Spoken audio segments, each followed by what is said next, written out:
بسم اللہ الرحمن الرحیم۔ قرآن پاک کی یہ ایک آیت ہے۔ آج انشاءاللہ تعالی صرف بسم اللہ الرحمن الرحیم کی فضیلت، اس کے کمالات، اس کے رموز و اسرار انشاءاللہ میں بتاؤں گا کہ آپ سن کر کے حیرت زدہ ہو جائیں گے۔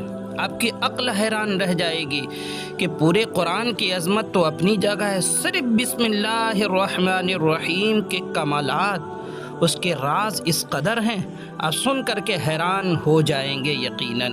اگر آپ رزق کی تلاش میں ہیں، کاروبار صحیح نہیں چل رہا ہے، بہتر نہیں چل رہا ہے، کاروبار ٹھپ پڑا ہوا ہے، بزنس صحیح نہیں چل رہا ہے، ٹینشن میں آپ ہے تو گھبرانے کی کوئی ضرورت نہیں۔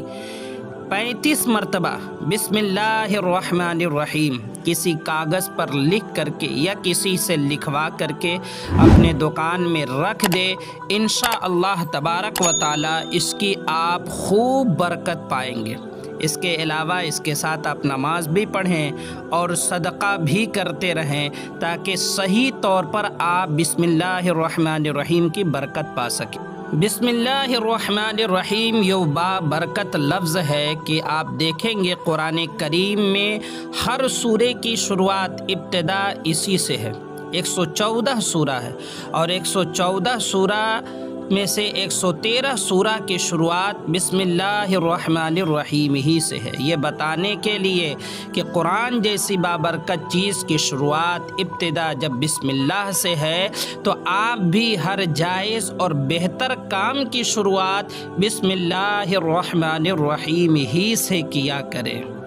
کئی مرتبہ ایسا ہوتا ہے کہ ہم کوئی کام کرنے جا رہے ہوتے ہیں، ہم کسی کام میں ہاتھ لگاتے ہیں، وہ چیز ادھوری رہ جاتی ہے، لیکن اگر آپ کو اس کام کو مکمل کرنا ہے، اس کام کو پائے تکمیل تک پہنچانا ہے تو ضرورت ہے کہ ہر جائز کام کو بسم اللہ الرحمن الرحیم سے کیا جائے تاکہ اس کی برکت سے وہ کام بھی پوری ہو جائے۔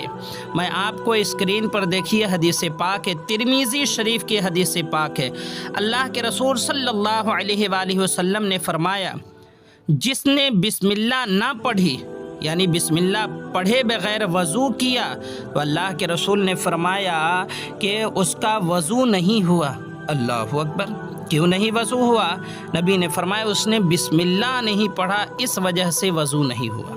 جب ہمارا وضو جیسا وضو بغیر بسم اللہ کے ادھورا ہے، مکمل نہیں ہوا، تو اور بھی جو بھی صحیح کام ہے اس میں بھی ہمیں بسم اللہ الرحمن الرحیم ضرور پڑھنا چاہیے۔ حضرت ابو ہریرہ رضی اللہ تعالیٰ عنہ سے روایت ہے، حضور سرکار صلی اللہ علیہ وآلہ وسلم نے ارشاد فرمایا، جس اہم کام کی ابتدا بسم اللہ الرحمن الرحیم سے نہ کی گئی تو وہ ادھورا رہ جاتا ہے۔ اس لیے کام پورا کرنا چاہتے ہیں، جس چیز کی طرف آپ نے قدم بڑھایا ہے اس چیز کو مکمل کرنا چاہتے ہیں تو اس سے پہلے بسم اللہ ضرور پڑھ لیا کرے تاکہ اس کی برکت سے آپ کا کام پورا ہو سکے۔ ایک اور حدیث پاک ہے، اللہ کے رسول صلی اللہ علیہ وآلہ وسلم نے ارشاد فرمایا، جس نے بسم اللہ کہہ کر کے وضو کیا، سر سے پاؤں تک اس کا سارا بدن پاک ہو گیا۔ سبحان اللہ!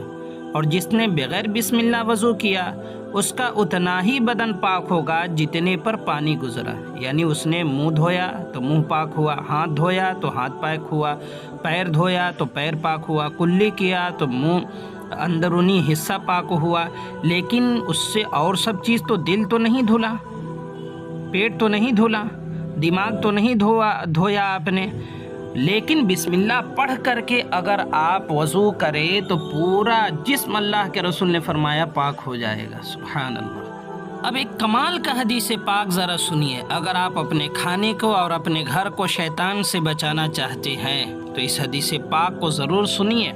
اللہ کے رسول صلی اللہ تعالی علیہ وآلہ وسلم نے ارشاد فرمایا کہ جو شخص مکان میں داخل ہوتے وقت اور کھانا کھاتے وقت اس نے بسم اللہ پڑھ لی تو شیطان غمزدہ ہو جاتا ہے اور اپنی ذریت سے کہتا ہے، اس گھر میں نہ تمہیں رہنا ملے گا اور نہ کھانا ملے گا۔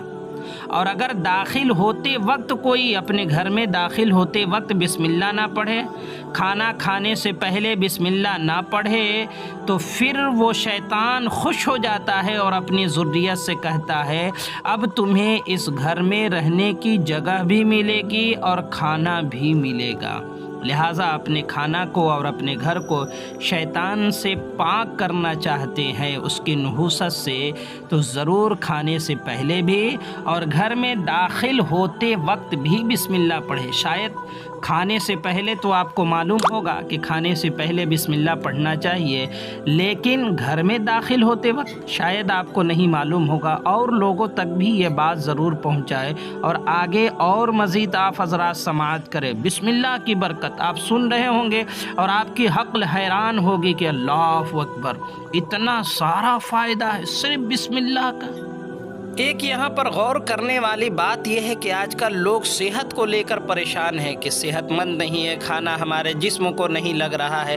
آخر کیسے ہوگا؟ لوگ تو بغیر بسم اللہ کے کھا رہے ہیں، اور اللہ کے رسول نے فرمایا کہ جو شخص بغیر بسم اللہ کیے کھانا کھاتا ہے شیطان اس کھانے میں شامل ہو جاتا ہے۔ اب شیطان جب ہمارے کھانے میں شامل ہوگا برکت تو اٹھ گئی، برکت کی چیز ہی ختم ہو گئی۔ اب وہ کھانا ہمارے صحت کو کیسے لگے گا؟ اس لیے بسم اللہ ضرور پڑھا کریں۔ اللہ کے رسول صلی اللہ علیہ وآلہ وسلم کے بسم اللہ پڑھنے سے ایک نصرانی غلام ایمان لے آیا۔ سبحان اللہ، یہ واقعہ بھی ذرا سنیں۔ جب اللہ کے رسول صلی اللہ علیہ وآلہ وسلم تبلیغ کے لیے طائف گئے تھے اور لوگوں نے نبی پاک صلی اللہ علیہ وسلم کو لہو لہان کر دیا، پتھر چلا چلا کر، مایوسی کے ساتھ جب آپ وہاں سے واپس آ رہے تھے تو ایک باغ کے قریب آپ ٹھہرے۔ وہاں پر ایک نصرانی غلام اس باغ کی دیکھ بھالی کرتا تھا۔ وہ حضور صلی اللہ علیہ وآلہ وسلم کی خدمت میں انگور کا ایک خوشہ بھیجا، اس نے پیش کیا۔ حضور صلی اللہ علیہ وآلہ وسلم نے بسم اللہ پڑھ کر کے اس انگور کو کھایا۔ اب اس نصرانی غلام کو تعجب ہوا، تعجب سے کہنے لگا کہ اس اطراف میں ارد گرد میں یہاں کہیں بھی لوگ یہ کلمہ نہیں بولا کرتے ہیں، یہ کیا ہے؟ حضور صلی اللہ علیہ وسلم نے اس سے پوچھا، فرمایا تمہارا وطن کہاں ہے؟ اس نے اپنے شہر کا نام بتایا تو اللہ کے رسول نے فرمایا وہ حضرت یونس کا شہر ہے، وہ بھی میری ہی طرح خدا کے پیغمبر تھے۔ یہ سننا تھا کہ وہ نصرانی آپ کے ہاتھ پاؤں چومنے لگا اور فوراً ہی آپ کا کلمہ پڑھ کر مسلمان ہو گیا۔ سبحان اللہ، سبحان اللہ، ماشاء اللہ۔ بسم اللہ کی بڑی برکتیں ہیں، بڑی برکتیں ہیں، اس لیے ہر صحیح کام میں آپ ضرور بسم اللہ پڑھیں۔ آنے والے ویڈیو میں میں آپ کو بتاؤں گا کہ کہاں بسم اللہ پڑھ سکتے ہیں اور کہاں بسم اللہ نہیں پڑھ سکتے ہیں۔ نیکسٹ ویڈیو بھی انشاءاللہ آئے گا۔ بات اچھی لگی ہو تو لوگوں تک بھی پہنچائیں۔ چینل کو سبسکرائب کر دے، بیل آئیکن کو آن کر دے تاکہ اس طرح کی ویڈیو آپ تک سب سے پہلے پہنچے۔